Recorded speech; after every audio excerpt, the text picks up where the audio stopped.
This is third lecture in discussion of corrosion, and uh,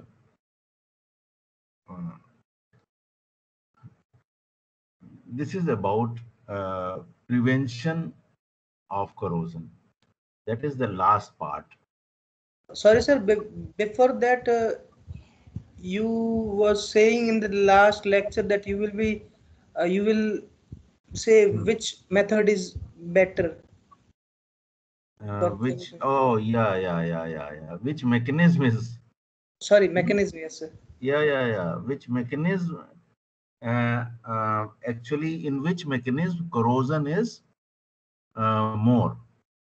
Yes, hydrogen Right, sir. evolution or oxygen absorption. In hydrogen evolution, uh, the larger area are anode, and smaller area are cathode. Reverse is the situation in second mechanism, or where the oxygen is absorbed. So, I mean, what do you think? Uh, in which situation the rate of corrosion should be higher? It is, I mean, of course, second mechanism where the rate of corrosion is higher, where the cathode is large. I mean, applying common sense of donor and acceptor relationship within a chemical cell or corrosion cells, where the I mean current is flowing, um, anodic part is suffering, of course, undergoing corrosion, undergoing oxidation, and you see a smaller area is anode in second mechanism. So, I mean, for a and cathode is large, so demand is large. Demand for, I mean, the scope for consumption of electrons is large. I mean, very conducive, favorable in second mechanism. And at the same time, anode is very small, where the protective oxide film has broken down, leading to the exposure of that area of metal to the medium. So the anode is very small. Anode has to suffer, I mean, excessive corrosion. The rate of corrosion would be higher, of course, in order to meet the demand of uh, electrons which are being consumed at larger area, that is cathode. So this is very simple explanation. If you have understood the mechanism very properly, and I have also told you mechanism is everything in discussion of corrosion. Mechanism, if you have understood mechanism, you will understand every.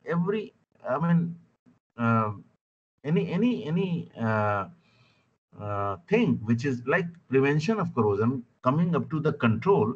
Once we understand how corrosion occurs, uh, and we know it is, these are the electrochemical cell formation on the surface of the metal, and that governs everything. The rate of reaction uh, is dependent on that. So second mechanism, anode being smaller, demand for electrons uh, at cathode is large. Since cathode is large, demand is more. It is supply and demand. Just a moment, please. Just a moment.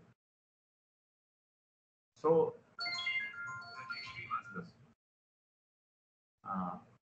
Please मैं थोड़ी देर बाद बात करूँ, class मेरी अभी शुरू हो गई है, आपसे बात करना था, आपसे बात करना था। हाँ, शाम को बात करेंगे हम लोग जरूर, आप लोग, हाँ ठीक है, thank you. So In second mechanism, the rate of corrosion is higher uh, because of, it is a donor and acceptor relationship. Simply, donor is anode, acceptor is cathode. Remember this, and rest everything becomes simple in whole theory, electrochemical theory of corrosion. That is very fundamental thing. That's why I have asked you. Books simply mention that the second mechanism rate of corrosion is higher, but explanation should be provided. Why? Why such situations like pitting corrosion or stress corrosion is always associated with higher rate of corrosion. Once it starts, it goes on. Uh, I mean, in an uncontrolled way. So it is not controllable. So keeping all those things this is the success of the mechanism. This is the success of the electrochemical theory. That you ask any question, and if you are keeping in view the formation of electrochemical cell or corrosion oxygen concentration cell.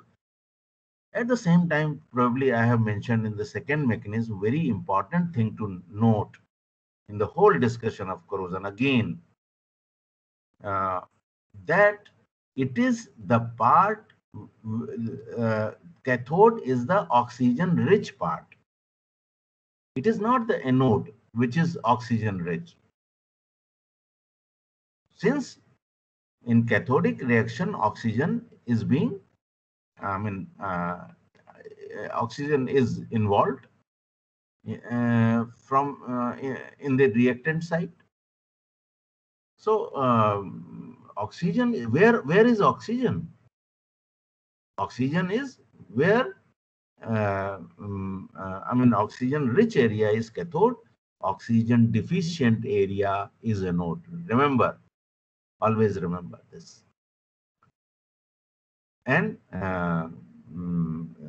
with this, oxygen concentration cell is formed.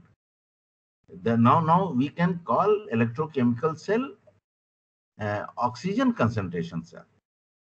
And the best example is corrosion of a steel tank half filled with water. It has been found that if in some books you will find it is mentioned as the situation is called the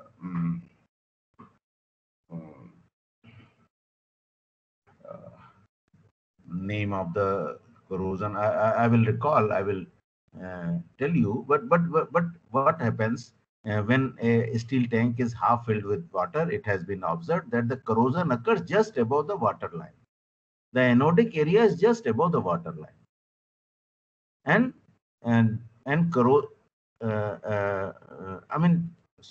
sorry, it is the corrosion occurs just below the water line. Water line corrosion it is called. Yes, the name of the corrosion is water line corrosion. It is somewhere mentioned in some books, and some books it is not mentioned. So corrosion occurs just below the water line.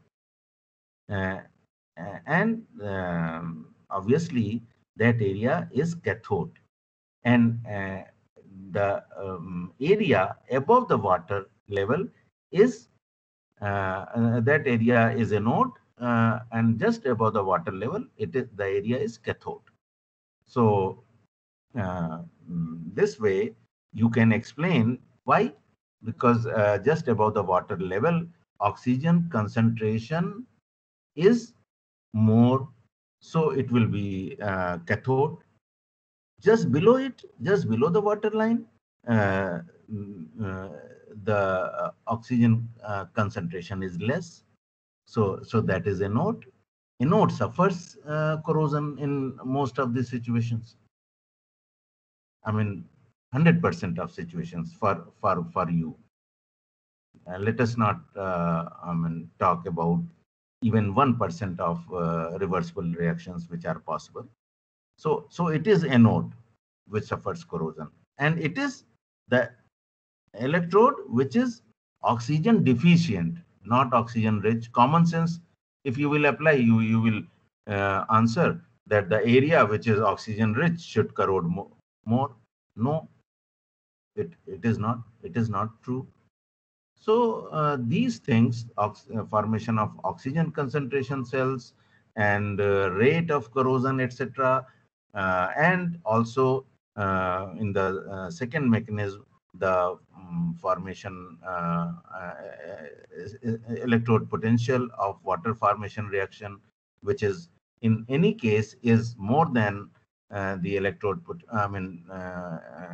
reduction potentials of maximum majority of the metals. That's why water is capable of oxidizing all the majority of the metals, barring a few. So some fundamental knowledge comes out of the theory as well as the mechanism, which are same. If you want to explain the theory, you have to write the mechanism. Or if you are writing the mechanism, obviously theory will come into picture. That is electrochemical theory of corrosion. So now coming just after the recap of the last lecture, now in your books, many you will find factors affecting corrosion. I had asked you to go through the factors affecting the corrosion. They are discussed in your book. Factors, again, there are factors associated with metal, and there are factors associated with medium. With metal, there are well-known 4-5 factors: physical state of the metal, the type of oxide formed by the metal, the position of the metal in EMF or galvanic series, the rate of diffusion at which reactant and products go, diffuse away at the surface characteristics of the metal. These are common 4-5 factors, important factors which are related with the metal, properties of the metal. Now medium is there. Medium can be anything from acidic to electrolytic, and then oxygen, excessive oxygen may be present, then colloidal particles may be present, some bacterial growth may be present, sunlight, effect of AC or DC current leaking in the medium, all these factors. And then the list is endless if you include polluting gases, humidity, temperature, many things which are associated with medium. So any discussion of corrosion, there are two things: metal and medium. Whether you are discussing factors affecting corrosion, or whether you are discussing, we are going to discuss the prevention or control of corrosion. Again, there are two things. We can either treat the metal, or we can treat the medium. Both approaches are possible. So this is the I have mentioned any simple corrosion situation where metal is undergoing corrosion, say metal and moisture or humidity is there. That's it. But it can be influenced by n number of factors. many factors can affect this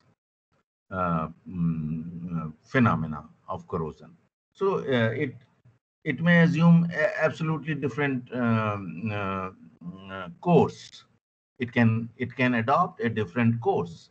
The reaction can go in a way which is most unpredictable, because we do not know which factor is actually influencing the outcome of the reaction. So prevention of corrosion, coming to our discussion, if other things will be coming uh, mm, here. So let us discuss for that. Yes, it is related with uh, uh, this spilling Bedworth rule or ratio is associated with the phenomena of passivity. I have mentioned in second mechanism. What we how we explain this corrosion. We explain that on the surface of the metal always there is a an oxide film is present on the surface of every metal as a result of its exposure to atmospheric oxygen. First and foremost, influence is that the metal has no option, but it will undergo corrosion. Of course, it is thermodynamically favorable reaction. So, it is. No one can stop it. Uh, it will happen anyway. So now, once this oxide film or layer is formed as a result of corrosion, oxide is the product of corrosion reaction. So this oxide, depending on the nature of oxide a metal forms, the further action of the of the medium on the metal, the corrosion causing substance is influenced. Now, if it has been found that certain metals, they form uh, their oxides are greater in volume than the volume of the metal. So after undergoing initial corrosion situation, metals, they themselves, it is kind of self-healing, self-protecting. So once they form the protective oxide film, it is so tough, impervious, polymeric in nature, and does not allow even gases as diffuse through these layers, oxide layers. That's why they are called protective oxide layers. And it is observed in case of metals like nickel, chromium, tungsten, molybdenum, etc. Many metals, even aluminum.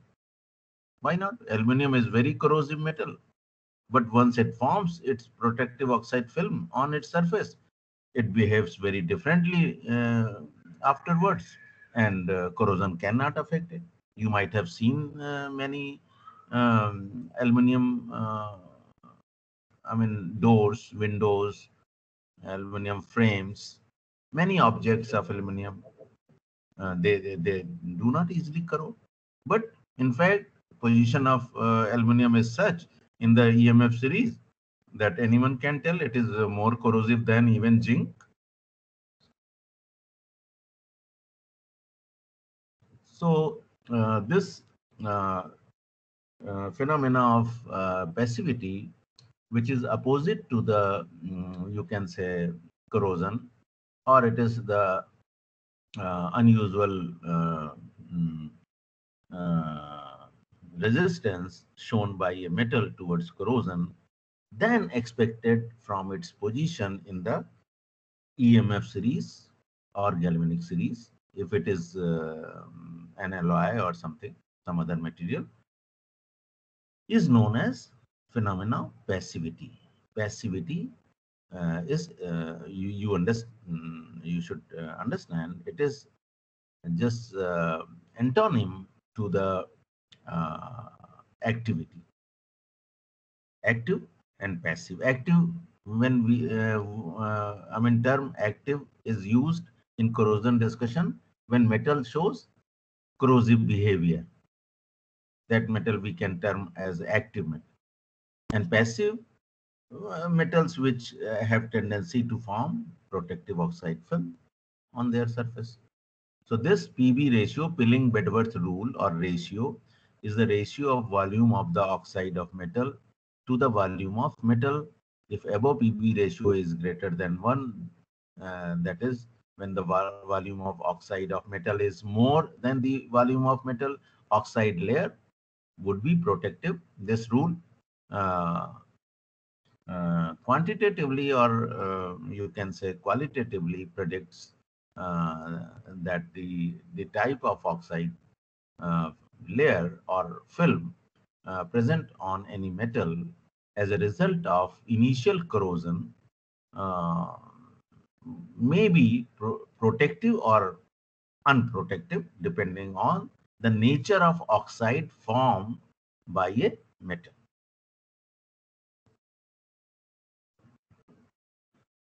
So, for chromium, nickel, and molybdenum, it ranges from 1.8 to 2.8. That shows that the volume of these metals, volume of oxide of these metals, nickel oxide, chromium oxide, and molybdenum oxide, uh, in volume, they are formed about 2 to 3 times of the volume of the metal itself. So once these metals initially corrode, their surface develops a layer, automatically uh, develops a layer which is protective in nature. So the phenomena of passivity or passivization of metal is can be, I mean, this Pilling-Bedworth rule is related with that phenomena, and that is very important term in discussion in corrosion, of course. As important as corrosion itself, passivity is the phenomena, I mean, the term often assumes equal importance as corrosion. Now, I can show you an example of this uh, um, Pilling-Bedworth rule. A tutorial, kind of tutorial, at high temperature, copper reacts with air to form the oxide Cu2O, cupric oxide. Would this oxide be protective according to the Pilling-Bedworth criterion? Densities of copper and cupric oxide are given. Now, the reaction is 2 copper plus half O2 Cu2O. That is 2 moles of copper will form 1 mole of oxide. So volume of 1 mole of oxide, if you calculate 2 into copper, I mean the molecular mass of copper plus oxygen O2 15.999 divided by the density of cupric oxide 6 gram per cubic centimeter will give you a value of 23.85 cubic centimeters. That is the volume of 1 mole of oxide Cu2O. And now 2 moles of copper, I mean 63.55 multiplied by 2 divided by 8.92, that is density of the copper, will give you volume 14.25 cubic centimeters. Now, PB ratio, to calculate Pilling Bedworth ratio, 23.85 divided by 14.25 gives you a value of 1.67. Sir, excuse me. Yes. Sir, I think for me slide is not changing, sir. We are seeing just first slide only, sir. Okay. Okay. Okay. Thank you for. It's not changing. It has changed or not? Now, Pilling Bedworth rule. Can you see this? Pilling Bedworth rule or ratio? No, sir, it's still first slide. No, sir. It's still which slide you are? Hmm, which slide you can see? Sir, the first slide, prevention of corrosion. Oh, so I'm stopping share. I mean, I will reshare again. Okay, wait for some time.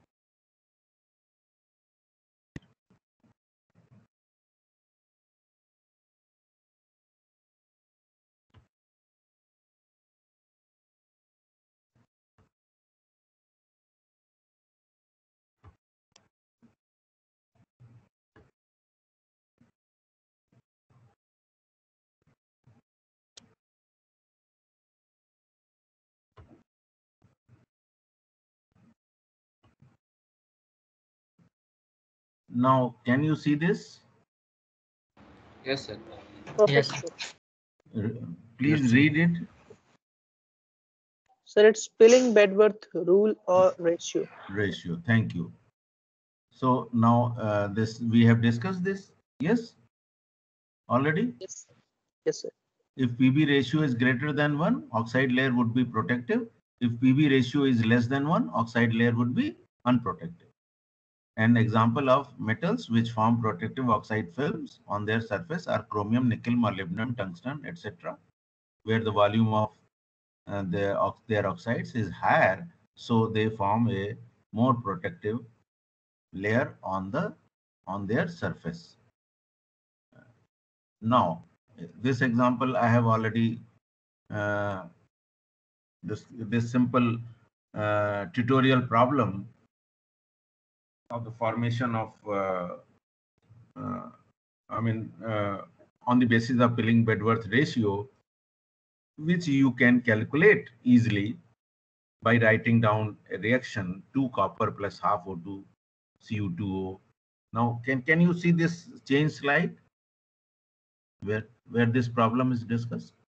Yes, sir. Hmm? Yes, sir. You can note it down.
Okay, now this discussion was related with, of course, the factors affecting corrosion and surface characteristics of a metal that is its the type of oxide it forms is very important. And many a times, many metals, they form uh, kind of oxide which acts as protective layer on their surface, or I mean saves the metal from further corrosive medium attack. So this is you go through after this lecture. If I mean after taking rest, if, you open the book and read the factors affecting corrosion.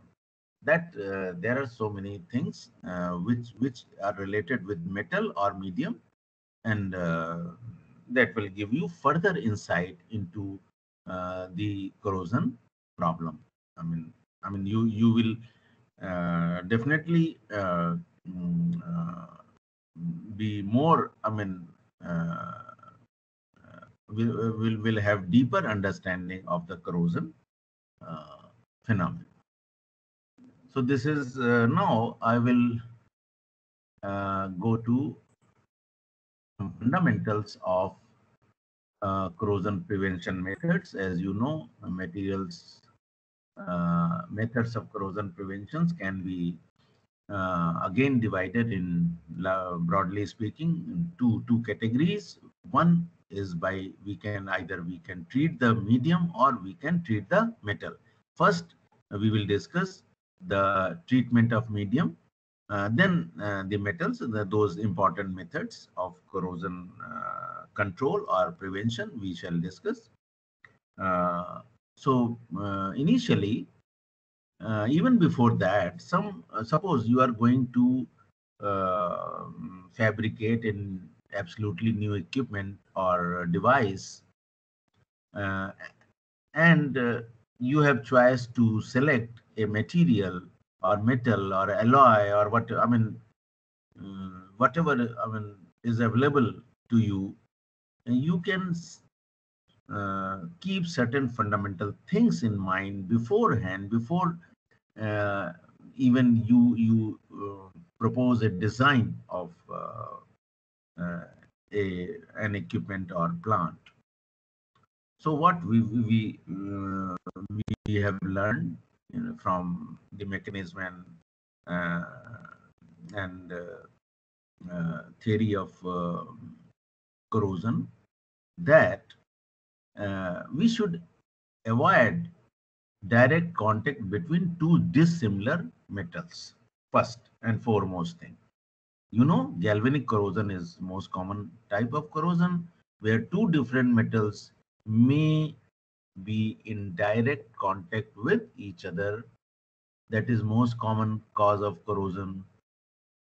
Once a refrigerator manufacturer, uh, there is a compressor in every refrigerator, and coil compressor coil uh, is made up of pure copper. It is, I mean, absolutely necessary that this part of refrigerator should be made up of pure copper. Suppose one manufacturer of uh, I mean wants to save some cost, because copper is a costly metal. The extension tube, um, the company applied. They chose a steel or iron as a part of extension tube, and where got it connected with the compressor coil, which is made up of pure copper. So larger part of the compressor is copper, and the end part, which is very small, of course, extension coil you can call it, uh, is made up of iron. So this is the actual real life situation. I'm example of from the real life situation I'm uh, citing before you. So directly joining the compressor coil which is made up of copper with a more corrosive metal, say for example iron or iron like any metal. uh, Steel also behaves in similar manner. So in order to save some cost, as a result, the device, the refrigerator, uh, easily breaks down, easily, goes out of order within few months of uh, its operation. Its use. You know, in your homes and our homes, we are using refrigerators which are working, without any causing any trouble for years or decades even, without any malfunction uh, uh, or deterioration or trouble, any kind of trouble. And that depends on the quality of metal used in, in the most important part of the refrigerator, that is compressor. It should be of pure copper as far as possible. So uh, there is no scope for any other metal to replace the copper. It is just a disastrous idea to use two dissimilar metals where we want, good functioning of the equipment or device. So suppose it is unavoidable to use two dissimilar metals. If you have no choice, absolutely no choice to use two different metals. No choice to use single metal. Then you have to choose metals which are not far apart in EMF or galvanic series. What will happen if they are far apart? The chances of formation of galvanic cell is more between these two metals. And the one which with more corrosive reduction potential will, negative reduction potential will corrode more, start corroding. And that is the situation in most commonly, uh, found in the form of galvanic corrosion. We call it galvanic corrosion, where two dissimilar metals are in direct contact with each other, either, directly connected or otherwise connected via medium or something. So that is that should be kept in mind. The two dissimilar metals should not be used for fabrication. If unavoidable, then they should be closely positioned in EMF or galvanic series. You understand why? The device large should have as large anodic area as possible. We initially don't know which area will act as a node or cathode, but finishing the larger part of the device in such a manner that anodic, where chances of corrosion are more, should be as large as possible. And uh, in the design itself, we should avoid sharp corners or bends which create, a stress points, rivets, joints, etc. So to avoid excessive mechanical stress, we should not use bends and corners as far as possible. Otherwise, due to difference in potential at different areas, corrosion will start at the place where uh, uh, the stress is more. That part will act as you might have seen in real life situations also. Wherever there is joint, rivet, bend, normally, usually corrosion starts from there itself. So what does it tell us? It tells us that it is the anode. That area has developed a kind of potential enough, negative potential, which is causing it to act as a node, and a node easily gets oxidized and corrosion occurs. There should not be any scope for water retention. Welding is preferred rather than rivets, and easy replacement of vulnerable parts should be kept in mind. All these things should be kept in mind while designing or proposing a design for new equipment or structure. So this is general discussion about how to save it before even suggesting the control methods, the prevention methods. We should keep all these things in mind. Now we can treat the environment by use of corrosion inhibitors. Now first approach is to treat the medium, easiest way. You have added something in the medium to prevent the corrosion, but there is logic, there is thought behind it, what to add. There are thousands of corrosion inhibitors or chemicals which when added in the corrosion situations, they slow down the reaction of corrosion. Corrosion almost is fully controlled in most of these situations as the environment changes. So these are called corrosion inhibitors, chemicals which are used to control the corrosion reaction or slow down the corrosion reaction. So now again there may be two categories of these chemicals. Chemicals which affect anodic reaction are called anodic inhibitors, and which influence the cathodic reaction are called cathodic inhibitors.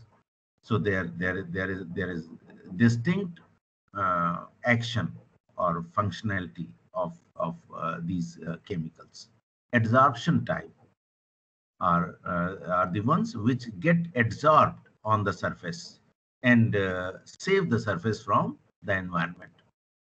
So in the medium itself, we can add organic amines and nitrogen containing azoles compounds, organic compounds, which are known as azoles, or organic amines. These are, quinoline, for example. Quinoline is well known inhibitor, organic amine, and added in the medium, but action is very specific. Hydrogen evolution poisons can be added, like arsenic and antimony. Some scavengers of oxygen like sodium sulfite and hydrogen hydrate.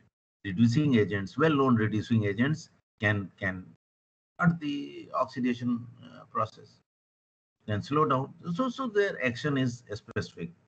Now this salts of organic acids, chromates, nitrates, phosphates, tungstates are used as corrosion inhibitors, and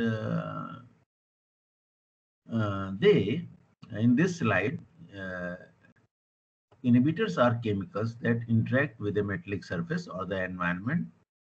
This surface is exposed, giving the surface a certain level of protection. Inhibitors often work by adsorbing themselves on the metallic surface by forming a film. It is important. Film formation. They sometimes form a film of their own on their surface, thereby protecting the metal getting corroded. Inhibitors slow corrosion process by increasing the anodic or cathodic polarization behavior. This is beyond your scope of our corrosion discussion. Tafel slopes, etc., are more advanced treatment of the corrosion process. So you need not to know about them. Reducing the movement or diffusion of ions to the metallic surface. So any chemical which can reduce the diffusion of, say diffusion of oxygen in second mechanism, cathodic reaction of second mechanism, diffusion of oxygen. Oxygen is actually diffusing in the medium. So if anything retards that, prevents that, is helping to control the corrosion process. So this is very important. Reducing the movement or diffusion of ions to the metallic surface, increasing the electrical resistance to the metallic surface. All these fundamental things. And these inhibitors, they do. As I have told you, there are hundreds and thousands of commercial chemicals are available in the form of corrosion inhibitors, and depending on the need, you choose a particular chemical or inhibitor, and every day new corrosion inhibitors for new materials, new alloys are being I mean reported uh, every day. So this list of corrosion inhibitors is endless. Many such options are available to commercial corrosion engineers, and they choose the chemical depending on that. So something more about anodic inhibitors. Uh, Passivating inhibitors cause a large anodic shift of the corrosion potential, forcing the metallic surface into the passivation range. There are two types of passivating inhibitors: oxidizing anions such as chromate, nitrite, and nitrate that can passivate steel in the absence of oxygen, and non-oxidizing ions such as phosphate, tungstate, and molybdate that require the presence of oxygen to passivate the steel. Now, cathodic inhibitors either slow the cathodic reaction itself or selectively precipitate on cathodic areas to increase the surface impedance or hindrance and limit the diffusion of reducible species to these areas. Arsenic, antimony, calcium, zinc, and magnesium are the cathodic inhibitors. So now about cathodic and anodic protection methods we will discuss next time. That's end of the today's lecture, and I will share the content with you after the lecture itself. And now we can